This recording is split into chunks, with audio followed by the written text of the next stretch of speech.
Mesdames, Mesdemoiselles et Messieurs, la situation devient très très chaude dans les mains de l'OTAN et des États-Unis d'Amérique en ce qui concerne l'Ukraine, la guerre en Ukraine.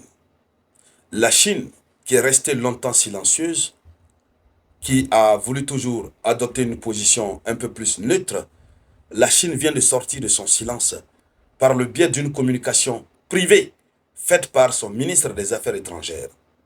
Une communication privée qui contredit carrément la position publique de la Chine. Et on se demande d'ailleurs, est-ce qu'on peut continuer à dire que c'est une communication privée? Est-ce qu'on peut continuer à dire qu'il y a une position et une contradiction entre la position publique de la Chine et la position privée que le ministre des Affaires étrangères vient de prendre? Or, il a agi en tant que ministre des Affaires étrangères. Il a donc parlé en tant que responsable de la diplomatie chinoise. La Chine exprime son souhait de voir la Russie sortir victorieuse de ce conflit russo-ukrainien. Depuis très fort longtemps, la Chine a joué au double jeu. Malgré les accusations qui ont été portées à son encontre pour dire que la Chine aide la Russie, la Chine a toujours nié. C'est un peu comme la Corée du Nord au départ, qui disait non, non, qu'il ne participait pas, qu'il n'aidait pas la Russie. Mais tout récemment, les alliés de la Russie, on ne sait pas si c'est à la suite d'une concertation avec la Russie, mais les alliés de la Russie ont décidé de sortir de leur silence et puis s'assumer. La Corée du Nord s'est assumée. La Chine commence à s'assumer petit à petit, en privé déjà. Oui, et ça fait inquiéter sérieusement l'Union européenne. Qu'est-ce que le ministre des Affaires étrangères de la Chine a eu à dire concrètement? Et quelles peuvent être ses implications? C'est donc de cela que nous allons parler dans le cadre de cette vidéoconférence que je vous demande de partager au maximum. Mettez beaucoup de likes. N'oubliez pas surtout de vous abonner si vous êtes nouveau par ici. Alors, selon l'information officielle, la Chine ne souhaite pas que la Russie perde la guerre parce que la Chine craint que si la Russie perd la guerre, les États-Unis vont tourner toute leur attention vers Pékin. Si la Russie perd, ça veut dire qu'ils ont dominé la Russie. Toute leur attention va être redirigée vers la Chine. Mais au moins pour le moment, le conflit est en cours. Ils sont partagés entre la Chine et la Russie. Donc ça permet d'équilibrer la chose. Mais lorsque le conflit prendra fin par la perte de la Russie, la Chine va être la prochaine cible. Alors, et cette information est rapportée par le South China Morning Post. Et le South China Morning Post cite des sources diplomatiques.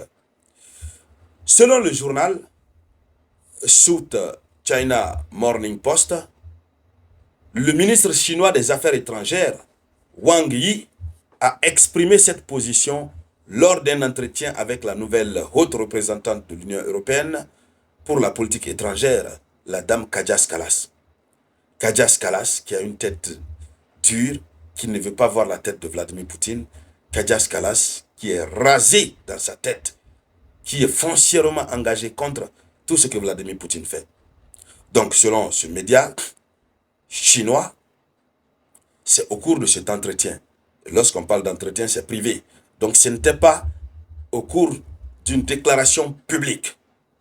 Donc, c'est en privé. La Chine a été très claire, le ministre a été très clair. Il a dit clairement à Kaja Kallas la vérité. Alors, selon l'information officielle, lors de cette rencontre, le ministre Wang Yi aurait donné une leçon d'histoire à Kaja Kallas et lui aurait donné une leçon de réel politique. C'est-à-dire, il a joué bien avec la dame. Il a toiletté son maïs. Il lui a fait comprendre ce que c'est que la politique. Mais c'était en privé. Alors, c'est pourquoi, selon l'information, ce commentaire privé contredit la position publique de la Chine, selon laquelle elle n'est pas partie au conflit. Wang Yi, lui-même, il a dit, il a continué de nier. hein, les accusations de soutien financier ou militaire à la Russie. La Chine ne finance pas militairement la Russie. La Chine ne soutient pas militairement la Russie, selon la position publique de la Chine. Mais au fond, lorsque Wang Yi, le ministre des Affaires étrangères, dit qu'ils veulent la victoire de la Russie en Ukraine, ça veut dire qu'ils soutiennent la Russie. Voilà. Ça veut dire qu'ils soutiennent la Russie. Et tous les actes qu'ils peuvent poser pour permettre à la Russie de remporter la victoire, ils vont poser ces actes. Ils vont poser ces actes. Mais ils continuent de nier. Et donc, ce qu'il faut noter, c'est que la Chine a le droit de nier ou de rester prudente par rapport à cette question de la Russie, parce que la Chine est un des gros partenaires stratégiques commerciaux de l'Union européenne. Mais la guerre en Ukraine reste l'un des principaux points de friction entre la Chine et l'Union européenne. C'est pourquoi d'ailleurs, l'Union européenne qui est en train de préparer son 18e paquet de sanctions contre la Russie, l'Union européenne a prévu de sanctionner 2 petites banques chinoises qui sont accusées d'avoir eu à aider la Russie à contourner les sanctions occidentales.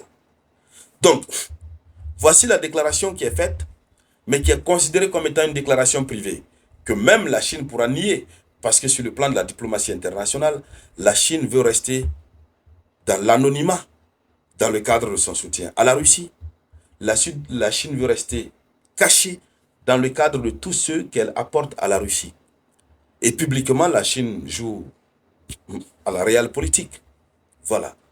C'est pourquoi, si vous vous souvenez, à un moment donné, la Chine avait proposé un plan de paix qui comportait, je crois, 10 points. Les Occidentaux avaient rejeté, ils avaient balayé ça d'un revers de la main. Ils ont rejeté. Les Occidentaux ont rejeté. Et donc, ils ont accusé la Chine de ne pas être neutre. Comment la Russie, et du moins, comment la Chine peut soutenir la Russie et proposer un plan de paix? Donc ce plan de paix serait forcément en faveur de la Russie. Alors si aujourd'hui, on nous parle de ce commentaire privé,